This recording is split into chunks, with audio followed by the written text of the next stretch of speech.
మా ఛానల్స్ లో వ్యాపార ప్రకటనలు, ఇంటర్వ్యూల కొరకు మాకు వాట్సాప్ మెసేజ్ చేయండి 7799978978. Hi, I'm Ashrita. Please subscribe to Tree Media. అని ఒకేసారి ఫేమ్ వచ్చింది. Yeah. బాహుబలి తర్వాత Yeah. చాలా మంది కూడా ఎవరు వదిన క్యారెక్టర్ చేసింది స్పెషల్ గా అవునండి. సర్చ్ చేయటం. అవును. Somebody came and told me Lakshmi గారు, నేను నమ్మలేదు. తర్వాత ఇంకెవరో చెప్తే అప్పుడు నమ్మాను రెండోసారి వినేసరికి. ఓకే. ఆ సంవత్సరము what ever it is most googled names లో నాది ఉండిందంట. నాకు ఇప్పుడు గూస్ బంప్స్ వస్తున్నాయి చెప్తూ ఉంటే, అసలు నమ్మబుద్ధి అవ్వలే. ఏదో చెప్తున్నారులే, మళ్ళీ ఎవరో కన్ఫర్మ్ చేస్తే ఓ నిజమేనా, ఓ ఆ రేంజ్ కి వెళ్ళిందా అని. నిజంగా అందుకే అంటున్నా. కానీ అప్పుడు నాకు పిఆర్ నో మేనేజర్, అది నేను అంత క్యాషన్ చేసుకోలేకపోయానండి. అప్పుడు ఆ లైమ్ లైట్ ని ఆర్గానిక్ గా వెళ్ళా. చెప్తున్నా కదా, దానివల్ల కొంచెం కొంతవరకు లాస్ అయింది. కానీ ఇప్పుడు it's okay, not too late అనిపిస్తుంది. కానీ ఆ తర్వాత ఆఫ్టర్ బాహుబలి డియర్ కామ్రేడ్ చేశారు. డియర్ కామ్రేడ్ కూడా సేమ్ ఈ టైప్ ఆఫ్ రోలే, ఒక రకంగా చెప్పాలి అంటే మదర్. బాహుబలిలో మెయిన్లీ సాంగ్ లో హైలైట్ చేశారు కదండి. శ్రీమంతం సీన్ లో ఒక దగ్గర ఉంటారు. అవును, మిగతా చాలా సీన్స్ లో I'm there as a part of the family. దీంట్లో మన డియర్ కామ్రేడ్ లో నాకు డియర్ కామ్రేడ్ మల్టీ స్టారర్ ఎలా ఉంటుంది అనే ఎక్స్పీరియన్స్ నాకు పర్సనల్ గా చూసుకుంటే, నాకు that was my learning from that project అండి. ఇప్పుడు ప్రతి ప్రాజెక్ట్ లో మనం ఒకటి నేర్చుకుంటాం. కొన్ని ప్రాజెక్ట్స్ లో యాక్టింగ్ గురించి నేర్చుకుంటాం, కొన్ని ప్రాజెక్ట్స్ లో టీం వర్క్ ఏమిటో తెలుస్తుంది. అలా సో డియర్ కామ్రేడ్ లో నేను ముఖ్యంగా గమనించింది ఏంటంటే, అందరూ ఒక సరదాగా ఒక సెట్ లో చాలా మంది, మీరు చూసారో లేదో మూవీ, ఆ పెళ్లి సీన్స్ అవన్నీ కూడా కొంచెం సరదాగా గడిచిపోయింది అనమాట. కొంచెం తడబడ్డాను, ఎందుకంటే హార్డ్లీ ఫ్యూ ఇయర్స్ గ్యాప్ నాకు రష్మికకి రియల్ లైఫ్ మాట్లాడుకుంటే, less than 10 years, not even 10 years gap. కాబట్టి అయ్యో అప్పుడే మరి మదర్ ఫిక్స్ అయిపోతే ఎలా అని కొంచెం నాకు భయం వేసింది. బట్ ఇంకా ఐ రిమెంబర్ భరత్ కమ్మ గారు చెప్పారు, లేదండి న్యాచురల్ గా మీరు న్యాచురల్ లుక్కే, మీరు అంతా అసలు ఏమి టెన్షన్ పడద్దు, ఇట్ విల్ బి నైస్. నిన్నే పెళ్ళాడతాలో లక్ష్మి గారు ఎలా ఉంటారు, కూల్ గా, అందరూ జనాల్లో గుర్తుండిపోయారు చూడండి, అలాంటిది ఉంటుంది అన్నారు. కానీ నాకేమనిపించింది అంటేనండి, ఓవరాల్ మూవీ ట్రాన్స్లేట్ అయ్యి తెర మీదకి వచ్చేసరికి ఐ థింక్ ఫోకస్ షూట్ చేస్తూ ఉంటే కూడా ఫోకస్ షిఫ్ట్ అయిపోతుంది, అండ్ వాళ్ళు అనుకున్నంత బాగా ఆడలేదు ఐ థింక్. కానీ తర్వాత మళ్ళీ యూట్యూబ్ లో చాలా బాగా రీచ్ వెళ్ళి, ఓటీటీలో బాగా వెళ్ళి, అలాగే కదండి బోత్ విజయ్ అండ్ రష్మిక మళ్ళీ మొత్తం టాప్ లోకి వచ్చేసారు.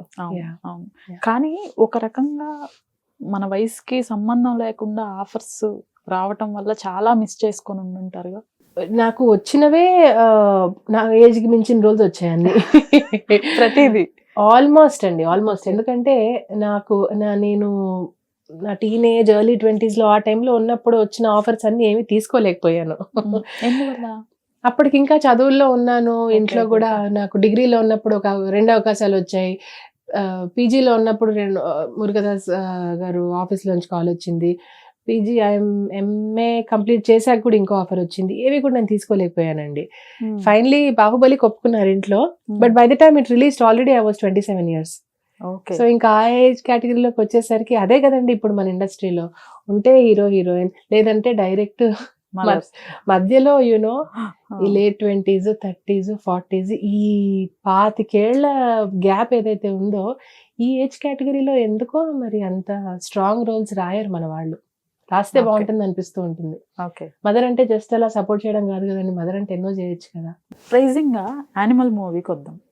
చేసిన చిన్న పాత్రే అయినా యాక్చువల్లీ సందీప్ గారు చిన్న క్యారెక్టర్ ని కూడా చాలా మైనర్ డీటెయిల్స్ కూడా ఆయన సెర్చ్ చేసి తీసుకున్నారు. కరెక్ట్. మీకు ఎలా జరిగింది అసలు? నాకు అదే థాట్ వచ్చిందండి. బికాజ్ కాల్ వచ్చింది, బాంబేకి పిలుస్తున్నారు షూట్ కి, యానిమల్ మూవీ. అప్పట్లో ఇప్పుడు ఇంకా హైప్ లేదు కదా, 1.5 year బ్యాక్ అంటే ఇంకా షూట్ ప్రాసెస్ లో ఉంది. ఇలా రష్మిక అండ్ రణబీర్ మూవీ ఉందండి, సందీప్ రెడ్డి వంగా గారు ఆఫీస్ నుంచి ఫోన్ చేస్తున్నాము, ఏమైనా క్లిప్ పంపించగలుగుతారా హిందీలో మాట్లాడి అంటే, even I was actually expecting something else. సరే తర్వాత ఓన్లీ గెస్ట్ అపియరెన్స్ అని అర్థమైంది. అది కూడా సందీప్ గారు ఎక్స్ప్లెయిన్ చేశారు. నేను తర్వాత రష్మిక మదర్ క్యారెక్టర్ చేసిన ఆవిడ మేడం అందరినీ కూర్చోపెట్టి, లేదు వింటే అని అనుకోకండి యూనో అన్నట్టుగా కొంచెం ఎక్స్ప్లెయిన్ చేశారు. యూజువల్లీ డైరెక్టర్స్ అంతా అసలు మీరు ఎలా యాక్సెప్ట్ చేశారని అడుగుతున్నాను. జనరల్ గా ఆఫ్టర్ బాహుబలి కూడా అవును. చేసిన సినిమాలు చాలా చూజీగా తక్కువే సెలెక్ట్ చేసుకున్నారు. Yeah, మీకు అంటే offers వచ్చాక కూడా. షార్ట్ ఫిల్మ్స్ అండ్ ఓటీటీలో వెబ్ సిరీస్ గాలివాన చేశారు. గాలివాన చేశాను అండ్ అలాంటివి మధ్య మధ్యలో తీసుకుంటూనే ఉన్నానండి. ఇంకొకటి గ్రిల్ అనే వెబ్ సిరీస్ నేను అలాంటివి అదే కొన్ని అంటున్నాను. చేశాను. అవన్నీ చేసినా కూడా పర్ఫార్మెన్స్ స్కోప్ ఉంటేనే కదా తీసుకుంది. గాలివానాలో కూడా బాలీవుడ్ అని కాబట్టి ఒప్పుకున్నానండి. సాయి కుమార్ వైఫ్ గా చేశారు. చేశాను, త్రూ చేశాను. అవుట్ లేదు, నాకు అర్థమైంది మీరేం అడుగుతున్నారో. అన్ని పర్ఫార్మెన్స్ ఓరియంటెడ్ తీసుకున్నప్పుడు ఇది ఎందుకు దీనికి ఒప్పుకున్నారు అని. ఒప్పుకున్నారు అని అడుగుతున్నాను. కరెక్టే ఎందుకు ఒప్పుకున్నానంటే because it was maybe Bollywood my first Bollywood offer, ఎందుకు వదులుకోవాలి అని ఒప్పుకున్నాను. Okay. అది ఇప్పుడు సూపర్ హిట్ అయింది కాబట్టి సరే ఓకే, లాస్ అయితే అవ్వలేదు కదా. Okay.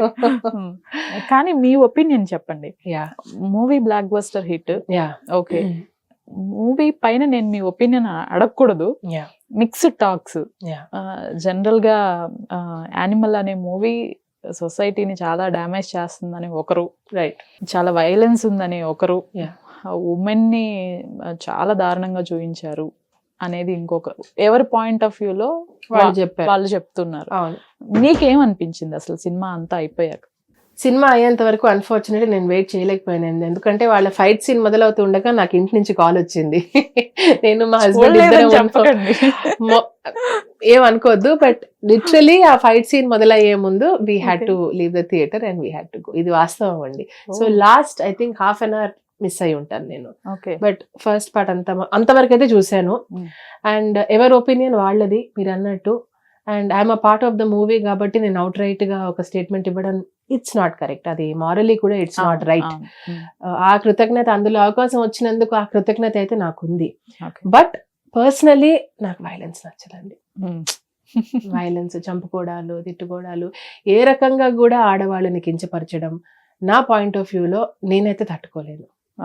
But at the same time movie చూసేటప్పుడు రణబీర్ పాయింట్ ఆఫ్ వ్యూ నుంచి నేను ఆలోచించడానికి ప్రయత్నించాను. I also felt Rashmika's character was very strong. ఎప్పటికప్పుడు she gives it back and she's also holding the fort కదా అని అనిపించింది. దాని గురించి ఎందుకు మాట్లాడట్లేదు అందరూ అని అనిపించింది నాకు. అంటే ఫైట్ చేస్తూ ఉంటుంది లాస్ట్ డే వరకు. She keeps fighting. ఆ మెంటాలిటీని, లేదు ఇది తట్టుకోకూడదు అంటే గివప్ చేసేసి ఏడ్చేసి సరే ఇంతే నా జీవితం అని లేదు. ఆ అమ్మాయి లాస్ట్ మినిట్ వరకు కూడా she keeps fighting for what she feels is right ఇక్కడ. అండ్ మళ్ళీ తిరిగి ఇచ్చేస్తుంది, లాగ్ ఒకటి వేస్తుంది, ఒకసారి మాట్లాడేస్తుంది, తిడుతుంది, ఒకసారి కోపం వచ్చినప్పుడు విసిరేస్తుంది laptop. So in my view she was also very strong character. Why are people not talking about that?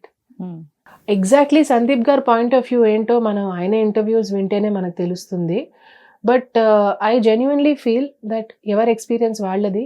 And ఎవరైతే మూవీ చూసి డిస్టర్బ్ అయ్యారో నేను అర్థం చేసుకోగలను. ఎవరైతే దాన్ని కేవలం ఒక టెక్నికల్ ఫిల్మ్ గా చూసారో, ఇప్పుడు చాలా మంది నాకు తెలిసిన వాళ్ళకే ఫిల్మ్ మేకింగ్ డీటెయిల్స్ తెలిసిన వాళ్ళు, అబ్బా కొన్ని ఫ్రేమ్స్ కొన్ని అరే చాలా బాగుంది, నేను చాలా ఎంజాయ్ చేశాను అన్న వాళ్ళు కూడా ఉన్నారు. ఓకే, ఓహో మీకు అలా అనిపించిందని అని వినేసి ఊరుకున్నాను అంతే. అంతకన్నా మనం ఏం చేయగలుగుతాం? బికాజ్ వాస్తవం ఏంటి?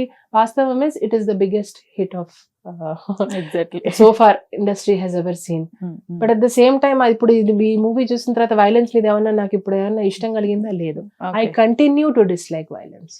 నా ఒపీనియన్ అయితే మారలేదు వైలెన్స్ మీద. అండ్ ఆల్సో ఫిల్మ్స్ ద్వారా సొసైటీ మీద ఎంతో కొంత ప్రభావం అయితే ఉంటుంది. టక్కని అందరూ అలా యాక్ట్ చేస్తారని నేను చెప్పను, బట్ 100% ఒక సోషల్ రెస్పాన్సిబిలిటీ అయితే ఉంటుందండి. బట్ పర్సనలీ స్పీకింగ్, మీరు పర్సనలీ అడిగారు కాబట్టి నాకు టీమ్ ఎక్స్పీరియన్స్ ప్లెజెంట్ గా అనిపించింది. సందీప్ గారు మాతో బాగా మాట్లాడారు, రణబీర్ బాగా పలకరించారు, he was very nice. Rashmika was also very nice. Already Rashmika చేస్తున్నారు కదా, డేర్ కాంబ్రేడ్ నుంచి గుర్తుపట్టి చక్కగా వచ్చి హగ్ చేసుకొని she was really cute and bubbly అన్నమాట.